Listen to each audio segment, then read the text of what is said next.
आज हम लोग निकल पड़े थे बरसाना नंदगांव और गोवर्धन के दर्शन के लिए। तो सबसे पहले हम लोग गए कीर्ति मंदिर, यानी राधा रानी की माता जी का मंदिर।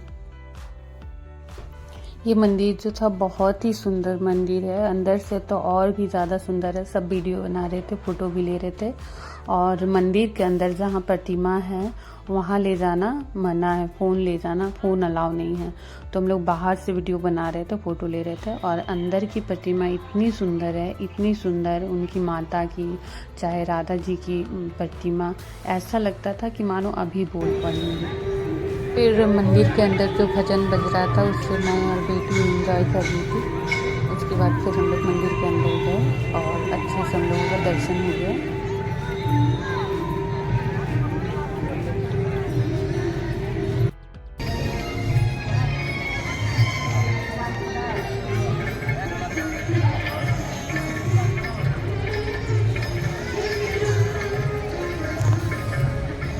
फिर हम लोग पहुंच गए थे बरसाना और मैं सीढ़ी चढ़ रही थी। सीढ़ी देख के पहले मैं डर गई, तो ऑटो वाले ड्राइवर कम ज़्यादा हम लोग के गाइड थे, क्योंकि वो बोले हम लोग चाह रहे थे रोपवे से चले, पर वो पहले बोले थे 300 सीढ़ी, पर 251 सीढ़ी थी।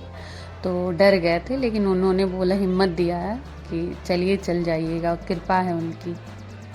फिर भीड़ में ही अच्छे से राधा रानी जी का दर्शन हो गया, लाडली जी का दर्शन हो गया और उनका आशीर्वाद भी हम लोगों को मिल गया। उसके बाद हम लोग अच्छे से दर्शन करके नीचे आ गए। फिर मुझे जपा माला लेना था, तो बस मैं भैया से मोल भाव कर रही थी और मैं अपनी एक मन की फीलिंग शेयर कर रही हूँ। जब आप वहाँ जाएंगे तो वहाँ के जो लोग हैं, आपको आवाज़ देने के लिए भी, अगर आप रास्ते में चल रहे हैं या कुछ बोलना है, जैसे मैं दुकान से ले रही हूँ, तो ये मुझे मेरे नाम से नहीं राधे से बोल रहे हैं और इतने अच्छे से, इतने मधुर पूर्वक राधे बोलते हैं कि सुन के मन आनंदित हो जाता है। राधा नाम इतनी प्यार से बोलते हैं, राधे। है ना बेटा, देखो राधा रानी तुमसे प्यार करती हैं, तुम्हारे लिए गिफ्ट दे दी। ये बन जाएगा। राधा रानी कितना प्यारा गिफ्ट दिए बेटे को।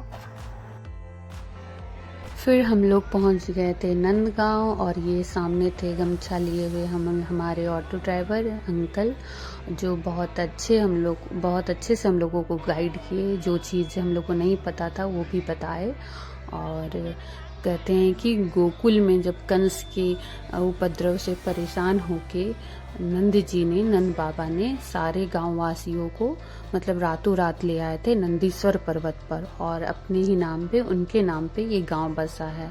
और कहते हैं कान्हा जी यहाँ 9 साल कुछ मन तक रहे हैं, इसीलिए इस गांव का नाम पड़ा नंदगांव। और कहते हैं कि वृंदावन जैसा वन नहीं, नंदगांव जैसा गांव नहीं, बंसी वट जैसा वट नहीं, और कृष्ण नाम जैसा नाम नहीं।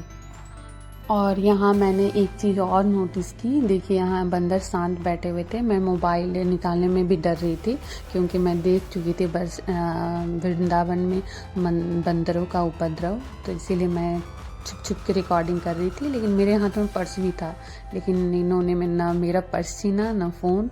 तो यहाँ के बंदर तो भाई शांत वाले बंदर थे, और वृंदावन के वो तो बहुत ज़्यादा उपद्रव मचाए हुए थे। और यहाँ से देखिए पूरा नंदगांव दिख रहा है। कहते हैं कि यहाँ से नंद महल से ऊपर से पूरा 84 कोस दिखता है, मतलब परिक्रमा मार्ग दिखता है। नंदगांव के बाद हम लोग निकल गए गोवर्धन की परिक्रमा के लिए।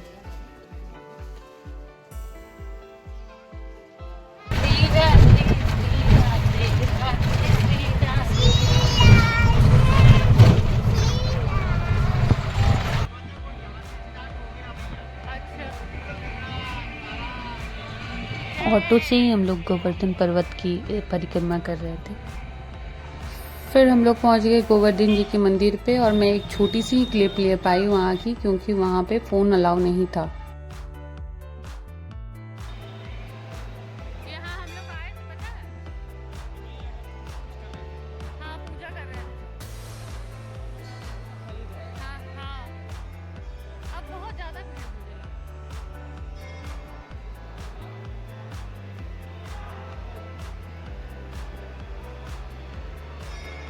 फिर हम लोग पहुंच गए गोवर्धन परिक्रमा मार्ग में एक बहुत ही विशेष स्थान है। ऐसे तो सारे स्थान विशेष है, लेकिन उनमें से एक विशेष स्थान है राधा कुंड और श्याम कुंड। तो ये दर्शन कीजिए राधा कुंड की।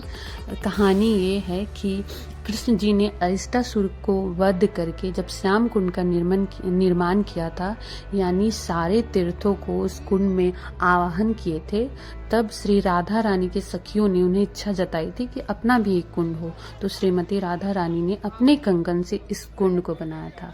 तो ये कुंड बहुत ही पावन और पवित्र कुंड है।